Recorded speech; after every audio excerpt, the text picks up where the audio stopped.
Hello guys, welcome to our channel आमराना DElEd second semester. So guys, आज हम discuss करने वाले हैं very short answer type questions, यानी कि अति लघु उत्तरीय प्रश्न। चलिए अपना पहला प्रश्न की ओर चलते हैं। आज का हमारा पहला फर्स्ट क्वेश्चन है 23 नंबर। ठीक है, इससे पहले यानी कि 22 तक जो हमने अपनी फर्स्ट वीडियो के फर्स्ट पार्ट में कवर किए हैं, आज हम स्टार्ट करेंगे 23 नंबर क्वेश्चन से। चलिए देख लेते हैं क्वेश्चन ने क्या बोला है कि give the plural number of the following. लिखित में से बहुवचन संख्या दीजिए। जैसे कि पहला पॉइंट है इसका कि फैमिली और दूसरा बफेलो, इनका जो है हमें बहुवचन करना है। ये एक वचन शब्द हैं। चलिए देख लेते हैं कि पहला फैमिली का करते हैं। फैमिली, तो इसमें लिखा हुआ फैमिली, अगर इसमें एस लगा देंगे हम, फैमिली हुआ। फैमिलीज़, तो ये तो हुई एक फैमिली, और ये जो है निम्न फैमिली हो जाएंगे, यानी कि एक से अधिक, 2, 3, 4, 5 जो है इस तरह से कितनी भी हो सकती हैं। दूसरा शब्द है बफेलो, यानी कि भैंस, तो ये एक भैंस है। और बफेलोज़, ये एस लग गया इसमें, तो ये हो गई कई तरह की भैंसें या कई सारी भैंसें। चलिए नेक्स्ट क्वेश्चन की ओर चलते हैं। नेक्स्ट क्वेश्चन है हमारा right the 8th and 10th month of the English calendar, यानी कि 8वें और 10वें महीने को लिखें। ठीक है, तो जो कैलेंडर में, अपने इंग्लिश कैलेंडर में जो 8th नंबर पे मंथ आता है, यानी कि 8वें नंबर पे महीना आता है अगस्त। ठीक है, 10वें नंबर पे आता है अक्टूबर। ठीक है, बहुत सिंपल सा क्वेश्चन था। चलिए नेक्स्ट क्वेश्चन की ओर चलते हैं। Point out the noun in the following sentence, यानी निम्नलिखित वाक्य में संज्ञा को इंगित करें। यानी कि जो संज्ञा है नाउन, ठीक है, उसको जो है हम लिखेंगे।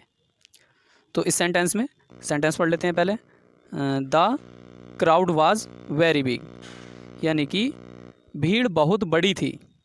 ठीक है, तो इसमें जो नाउन होगा वो होगा अपना क्राउड वर्ड। ठीक है, तो आंसर में है क्राउड। चलिए नेक्स्ट क्वेश्चन देखते हैं 26। Point out the adjective in the following sentence, यानी निम्नलिखित वाक्य में विशेषण को इंगित करें। इस वाक्य में जो विशेषण हैं, ठीक है, यानी कि एडजेक्टिव शब्द जो है सेंटेंस में, उसको लिखेंगे। तो पढ़ लेते हैं क्या है। द शिप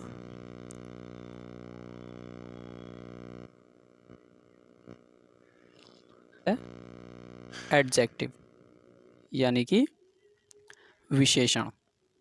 ठीक है, नेक्स्ट क्वेश्चन की ओर चलते हैं। चलिए 27। Fill in the blank with superlative degree, यानी अतिशयोक्ति के साथ रिक्त स्थान भरें। ठीक है, तो इसका जो दिया गया इसमें कि Mount Everest is the dash dash peak of the Himalayas, यानी कि माउंट एवरेस्ट हिमालय की चोटी है। देखिए बहुत ही सही बात है। तो इसमें जो है खाली स्थान पे भरेंगे हम कि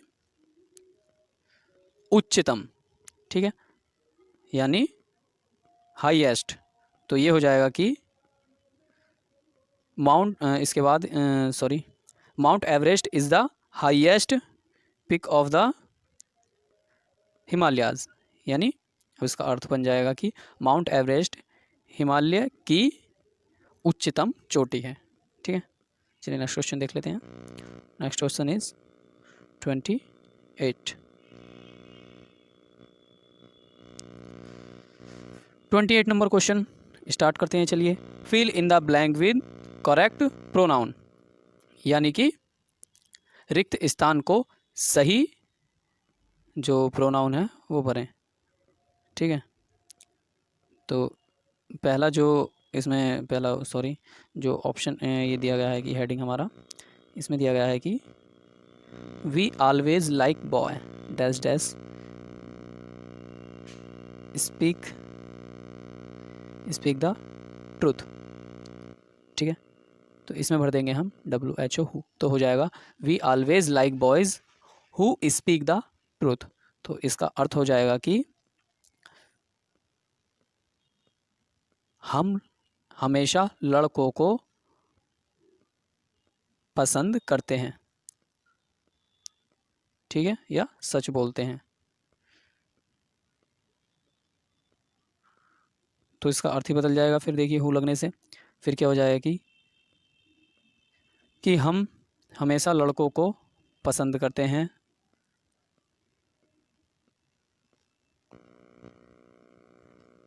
बोलते हैं। चलिए नेक्स्ट क्वेश्चन की ओर चलते हैं। काय की चाबी। Change the following sentence into possessive voice, यानी निम्नलिखित वाक्य को पॉसेसिव वॉइस में बदलें, ठीक है, इस तरह से बोल सकते हैं। चलिए अब देख लेते हैं कि राम इज़ हेल्प्स हरी, यानी कि राम हरी की मदद करते हैं, राम ने हरी की मदद की। तो इसका आंसर पढ़ लेंगे कि Hari is the helped by Rama, यानी कि राम द्वारा हरि की मदद की जाती है। तो नेक्स्ट क्वेश्चन है हमारा 13। इसमें दिया गया है कि change the following into passive voice. She invented me at home, ये देखिए क्लियर तरीके से देख सकते हो। तो इसका मीनिंग हो जाएगा कि निम्नलिखित को पैसिव वॉइस में बदलें। सो बदलते हैं। चलिए आंसर है कि आई वाज सॉरी हाँ, पैसिव वॉइस में क्या बदलना है कि सी इन्वाइटेड मी एट होम, यानी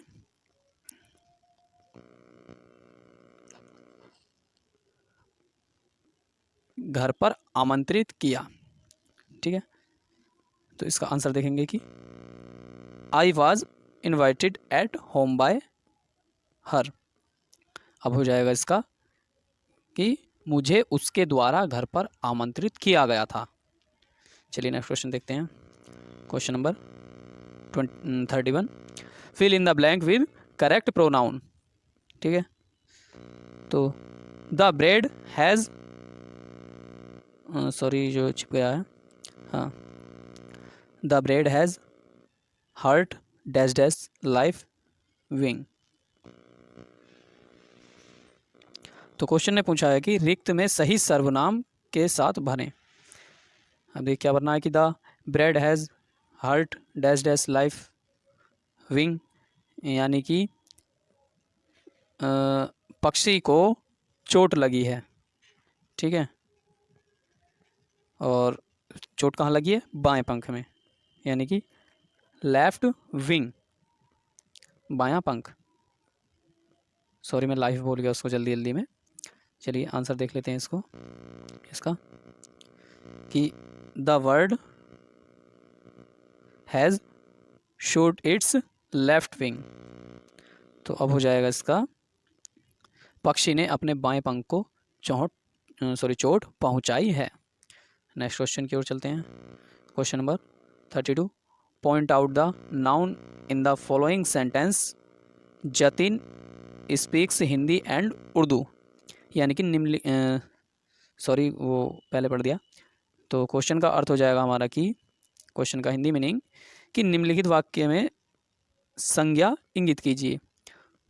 तो किस में करनी है, सेंटेंस है जतिन स्पीक्स हिंदी एंड उर्दू, यानी कि जतिन हिंदी और उर्दू बोलते हैं। तो इसका आंसर हो जाएगा जतिन हिंदी कोमा उर्दू, यानी कि जतिन हिंदी कोमा उर्दू। ये बहुत ही शॉर्ट कर दिया। चलिए नेक्स्ट क्वेश्चन हमारा 33 नंबर क्वेश्चन, यानी कि change the following into comparative degree. Comparative degree, ठीक है, इसमें कॉम्परेटिव डिग्री यानी कि इसको बोलेंगे कि निम्नलिखित को तुलनात्मक डिग्री में बदले हैं ना, शुद्ध हिंदी में।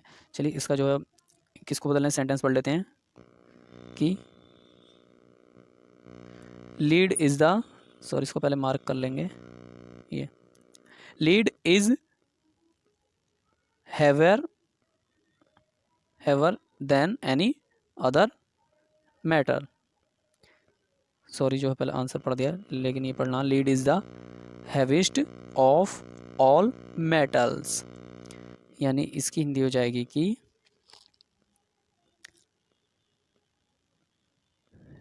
सभी जो लीड सभी धातुओं में सबसे भारी है, यानी कि लीड सभी धातुओं में सबसे भारी है। इसका आंसर हो जाएगा lead is heavier than any other metals, यानी कि सीसा किसी भी अन्य धातु से भारी होता है। ठीक है, लीड यानी सीसा। चलिए नेक्स्ट क्वेश्चन हमारा 34। तो क्या पूछा गया क्वेश्चन में कि convert the following simple sentence into complex sentence, यानी निम्नलिखित सरल वाक्य को जटिल वाक्य में परिवर्तित करें। क्वेश्चन देख लेंगे। I hope to pass the test, यानी आंसर हो जाएगा I hope that I will pass the test, यानी मुझे उम्मीद है कि मैं परीक्षा पास कर लूँगा। तो देखिए भरोसे से बोल रहा है। चलिए नेक्स्ट क्वेश्चन की ओर चलते हैं। हमारा नेक्स्ट क्वेश्चन होगा question number 35। Change the following into direct speech, सीधे भाषण में बदलें। पढ़ते हैं। Ashok told Raman that he could speak English, यानी कि अशोक ने रमन से कहा कि वह अंग्रेजी बोल सकता है। Answer, Ashok said to Raman comma inverted comma he can speak English inverted comma. तो फिर क्या हो जाएगा इसका अर्थ, अशोक ने रमन से कहा कोमा इन्वर्टेड कोमा वह अंग्रेजी बोल सकता है। ठीक है, नेक्स्ट क्वेश्चन की ओर चलते हैं। Question number 36। Change the following into active voice, यानी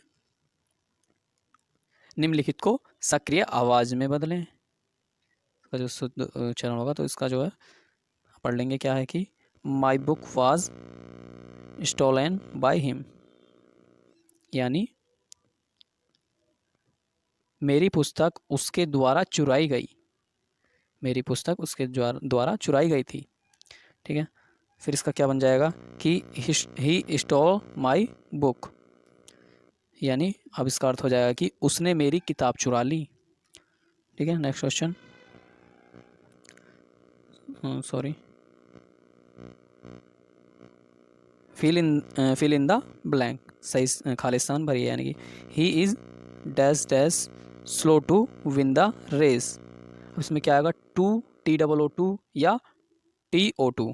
ठीक है, तो इसमें आ जाएगा कि ये आंसर है इसका, देखिए नीचे लिखा हुआ है कि he is too TOO slow the win the race. Number 14।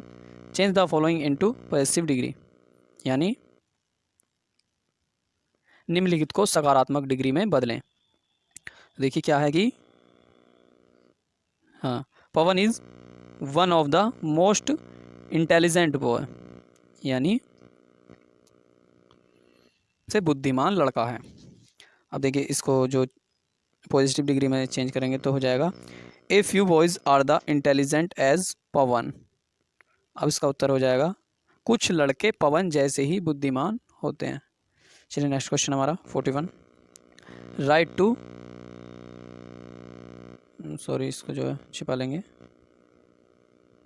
Right to principles of teaching English language at the secondary stage, यानी माध्यमिक स्तर पर अंग्रेजी भाषा सीखने के 2 सिद्धांत लिखिए। देख लेते हैं आंसर 1 में। आंसर का जो पहला पॉइंट है the principle of habit formation, तो इसका अर्थ हो जाएगा कि आदत निर्माण का सिद्धांत है। और दूसरा है द प्रिंसिपल ऑफ मोटिवेशन, यानी प्रेरणा का सिद्धांत है। ठीक है, नेक्स्ट क्वेश्चन 42।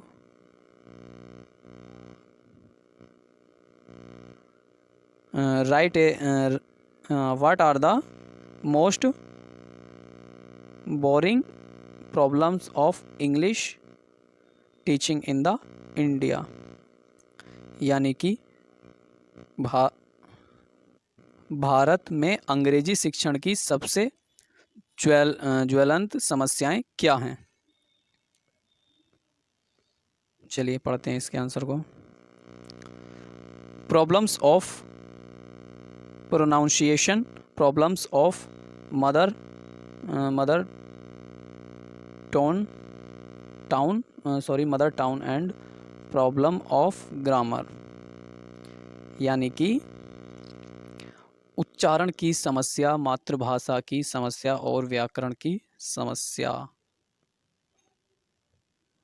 ठीक है, ये समस्या है।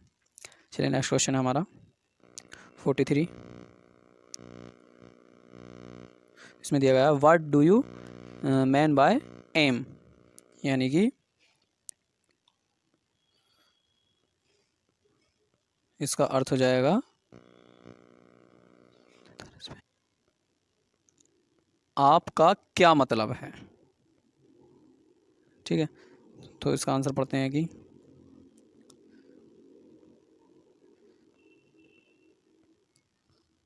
हाँ सॉरी टाइम लेने के लिए, M can be defined as the general directions of और एजुकेशनल entrance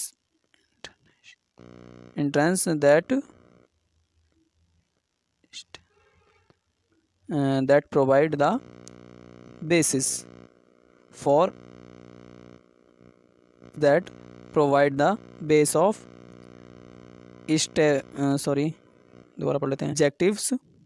ठीक है, तो इसका हिंदी मीनिंग हो जाएगा वो हमारे शिक्षक इन इरादों की सामान्य दिशाओं के रूप में परिभाषित किया जा सकता है ना। It is the guide that इसको देख लेते हैं, प्रेस्क्राइब्स और move in the precise direction of attainment of the decided goals, यानी मीनिंग हो जाए दर्शक है जो वांछित लक्ष्यों की प्राप्ति के लिए हमारे कदमों को निर्धारित दिशा में निर्धारित करता है। चलिए क्वेश्चन नंबर 44 देख लेते हैं। What is the objectives of conductive pronunciation drill. ठीक है, तो इसका अर्थ हो जाएगा कि प्रवाहकीय उच्चारण ड्रिल के उद्देश्य क्या है। चलिए इसका आंसर पढ़ लेते हैं कि affect model reading the teacher should write difficult words from the pages on the blackboard and pronounce them one by one. ठीक है, इसका मीनिंग बनेगा कि मॉडल पढ़ने के बाद शिक्षक को ब्लैकबोर्ड पर पास से कठिन शब्द लिखना चाहिए और उन्हें एक एक करके उच्चारण करना चाहिए। ठीक है, आगे पढ़ते हैं कि द टीचर, नेक्स्ट पेज पे पहुंचेंगे। Teacher asks 2 or 3 student to pronounce the default words individually. ठीक है, इसका अर्थ हिंदी मीनिंग हो जाएगा कि अध्यापक 2 या 3 छात्रों को व्यक्तिगत रूप से कठिन शब्दों का उच्चारण करने के लिए कहता है।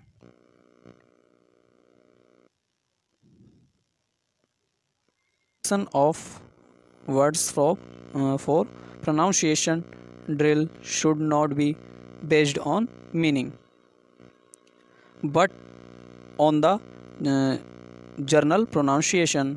The teacher selected those words which may be probably pronounced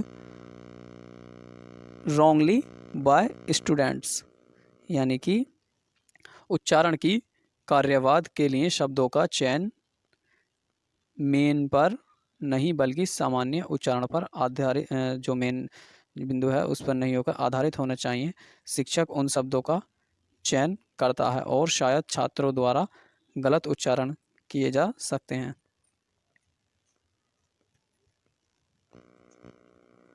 कहेंगे कि English is a difficult language, audio visual aids make learning English ऐसे, यानी कि अंग्रेजी एक कठिन भाषा है, ऑडियो विजुअल एड्स के अंग्रेजी सीखने में आसानी होती है।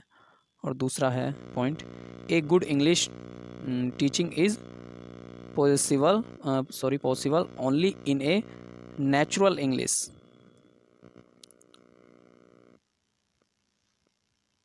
environment, audio visual aids help in creating what type of environment, यानी कि अर्थ हो जाएगा इसके, एक अच्छा अंग्रेजी शिक्षण केवल एक प्राकृतिक अंग्रेजी वातावरण में संभव है। ऑडियो विजुअल एड्स इस प्रकार के वातावरण को बनाने में मदद करते हैं। ठीक है, नेक्स्ट क्वेश्चन की ओर चलते हैं कि राइट ए शॉर्ट पोएम, एक छोटी पोएम लिखें, यानी कि एक छोटी सी कविता लिखें। छोटी कविता क्या आएगी? टू मार्केट, ठीक है। To buy a fat pig, यानी कि मार्केट से मार्केट, और to buy a fat pig.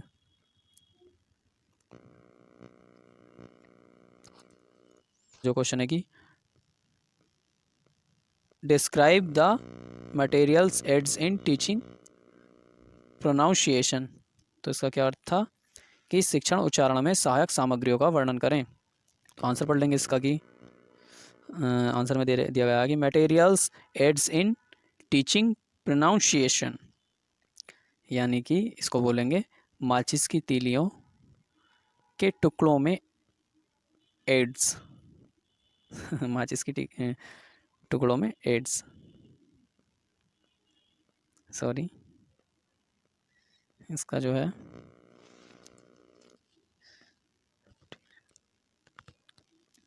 Charts of speech organs, यानी कि भाषण अंगों के chart. Second, position of speech organs drawing production different sound, तो इसका हो जाएगा विभिन्न ध्वनियों के निर्माण के दौरान भाषण अंगों की स्थिति। तीसरा पॉइंट है linguaphone and gramophone, landline phone जो होता है वो phone, and gramophone for the demonetization बोलते हैं ना कि सॉरी डेमोनेस्टराइजेशन ऑफ साउंड, तो इसका अर्थ हो जाएगा कि ध्वनियों के प्रदर्शन के लिए लिंग्वाफोन और ग्रामोफोन, है ना, यानी ध्वनि के लिए। अब देखिए, चलिए नेक्स्ट क्वेश्चन की ओर चलते हैं कि चलिए आज के लिए जो है इतना ही काफ़ी है, जो है और क्वेश्चन लेकर आएंगे अपनी नेक्स्ट वीडियो में। तब तक के लिए थैंक यू फॉर वॉचिंग।